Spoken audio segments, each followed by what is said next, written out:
Hello, ladies and gentlemen, and welcome to this edition of the www.muspartans.com Spartan Show for the week of November the 9th, 2015. On today's show, we sit down with Associate Dean Dr. Mark Huntington to look at what has been happening in athletic training and exercise and sports science. Manchester Activities Council President Cole Kellogg updates us on their recent activities and looks ahead on their calendar. Student Athlete Advisory Committee Advisor Sarah Emerich will talk about what SAC has been up to so far this year. And we get our weekly look at Manchester University football with assistant coach Brad Higginson, senior defensive lineman Dustin Kult, and senior wide receiver Evan Rice. Stay tuned.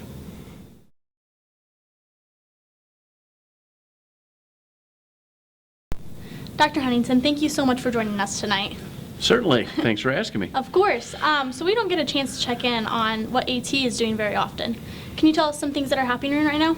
Oh, a lot of things are happening in athletic training. We are preparing for our reaccreditation site visit for the master's degree in athletic training program, and that will occur next year in the 16-17 Really? academic year. But all the preparation for that really comes this year. We have an extensive self-study document that has to be compiled and submitted by July 1. Yeah. So we're trying to get that done now and assigning tasks, and that's probably the biggest thing with athletic training right now. And with the reorganization of the university, there are some things associated with that too. Yeah, speaking of, you have been reworking the ESS department. Can you tell us a little bit about that? Well, first of all, it's not the ESS department anymore. No. Our working name is Exercise Science and Athletic Training. So if you want to call that ESAT, you can. Okay. That was kind of to distinguish us from the College of Education and Social Sciences, which would also be ESS. Okay. So that name better reflects probably who we are and our signature programs. There's that, and of course we're affiliated with the College of Pharmacy, Natural and Health Sciences now. Of course. So that has meant a new role for me. October 1st, I became the Associate Dean for that. Congratulations. Thank you, I think, for that college. And my chair role that I had of the department is now being held by Professor Jeff Beer, who took over on November 1st. So he will very capably assume those responsibilities for managing and leading the department, whereas I have not control, but I have responsibilities in biology, chemistry, physics, math, as well as exercise science and athletic training. Taking on a bigger role. Could be, yeah. A lot of transitioning. Well, thank you for joining us. It was great to hear about it. Absolutely. A lot going on right now. Thanks. Of course. Cole, we appreciate you stopping in today. We'd like to get an update about MAC. What kind of events were held during the fall, and what can students look forward to in the future? Right. Well, again, as part of kickoff weekend, we did things with Seoul, not exactly MAC, but student activities. We had another successful Glow Rage party. We're going to do that annually from now on. And then MAC started, we had bubble soccer, which was popular on the kickoff weekend, and we also had bumper cars. Since then, we had laser tag get canceled, unfortunately. That's always a popular event.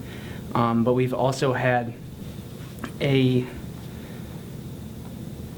oh, it's so bad. Apologize.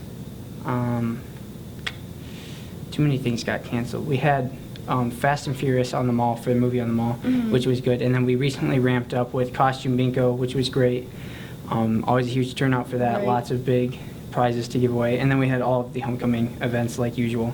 Coming up, we're going to have a magician on November 20th at 8:08. We have Joel Ward from The Tonight Show with Jay Leno is going to come by. And then, in early December, on December 4th, we're going to have the annual video game tournament still. So we're going to have big prizes for that, a couple of big bracket tournaments with like a Mario Kart type game and FIFA, and we always have big turnouts for that. So yeah, hopefully we'll be back with force in the spring with a little bit of a bigger budget for events. I'm looking forward to it. You guys always put on great events. Yes, thank you. I appreciate it. Thanks for joining us. Thank you.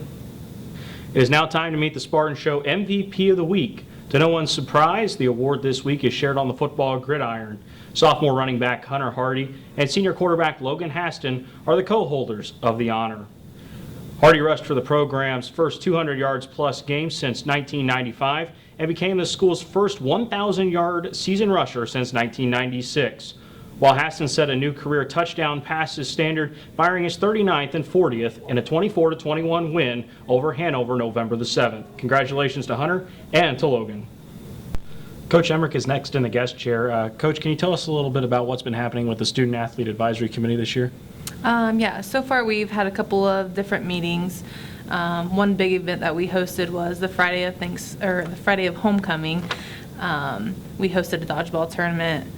We had 10 teams, so we were able to do double elimination, and that brought out a pretty good crowd. So Good. Can you tell us a little bit about your officers for this year, and what are some things that are going to be up and coming for your committee? yeah, right now for presidents we have Ryan Pabuda and Courtney Chowning. And some of the events that we are hosting, right now we're starting to get things going for United Bowling with the Special Olympics, which is also through the HCAC. Okay. And then some other things we're looking to host is Minute to Win It during basketball games with the Wabash County Special Olympics, and the men's basketball team is reaching out with SAC to do a fan seat for some of their home events. Okay, well, cool. It sounds like you guys have a lot of great, exciting things planned for you up and coming in the future. We want to thank you for joining us this afternoon on the show. Thank you. Coach Higginson and the weekly football report conclude this week's show. Coach, there was a big road win at Hanover this past Saturday.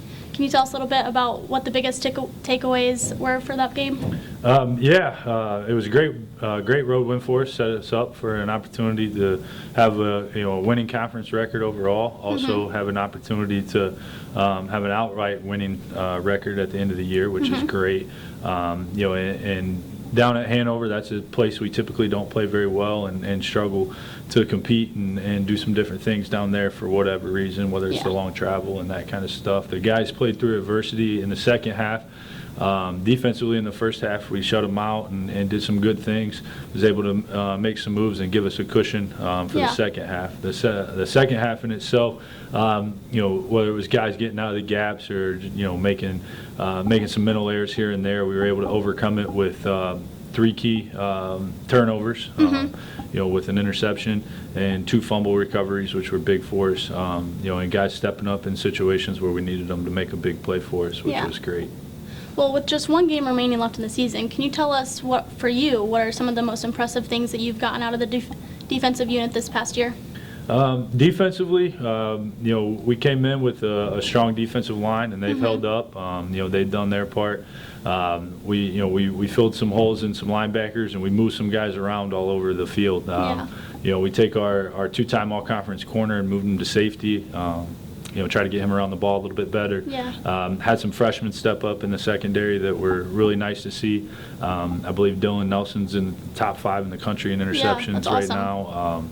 So those things have really helped us. Creating turnovers, getting guys around the football and not giving up the big play has been a big part of our success on defense, which is nice to see. And the overall intensity that we play at, and just allowing guys to run around and make plays is always a good thing.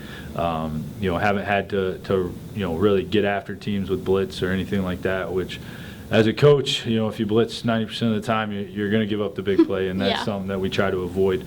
Which is good, and we have a lot of guys that play disciplined football, and that really help us. So overall in the year, just allowing guys to go make plays, and that's been a big part of it, and watching these guys grow as a unit, and watching the youth come along and do some big things. And the seniors have really done a great job of stepping up and learning their role and knowing what the expectations are. And sometimes we put the seniors in some situations where we expect them to go above and beyond, and most of the time they're able to do that. So that's why they're seniors, right? That's right. So. Well, I wish you the best of luck and hope to see you guys come out on top. Thank you. And thank you for joining us tonight. Appreciate it. Anytime. Next on tonight's show is football players Dustin, Kult, and Evan Rice. Boys, I know it's hard to believe, but your season is coming to an end, unfortunately. Can you tell us what your favorite memory is about the season so far?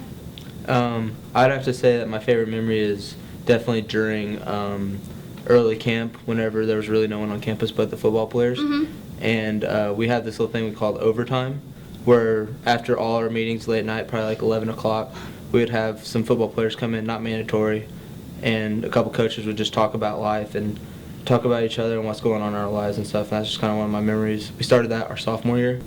And Dustin, what is your favorite memory? One of my favorite memories of this year is probably before our warm-ups, the O-line and D-line get together in a circle and we have a little chant that we go over, and it's pretty fun because in practice we're each other's biggest enemies, and Yeah, of course. once we get in the game, it's all family. So Yeah, that's awesome. So looking ahead to the Bronze Bowl game, can you tell me what you guys are looking forward to most playing against Anderson? I think the most that I'm looking forward to is being able to, as a team, as a senior group, and especially being able to hold on to the bronze ball for a 4th straight year. Or actually 5th straight year, continuing from before our freshman year. Yeah. But I don't know, it's just something that I really want to accomplish, and I think if we put our minds to it, we can. That's a great goal. probably leaving here with 2 winning seasons, because in our freshman year we went, was it 6-4? 6-4. 6-4, and then this year we can end up being 5-4. Yeah. Well, that's awesome. Well, I wish you guys the best of luck and Thank you. hope you guys beat Anderson. Thank you. Thank you. Thank you for joining us.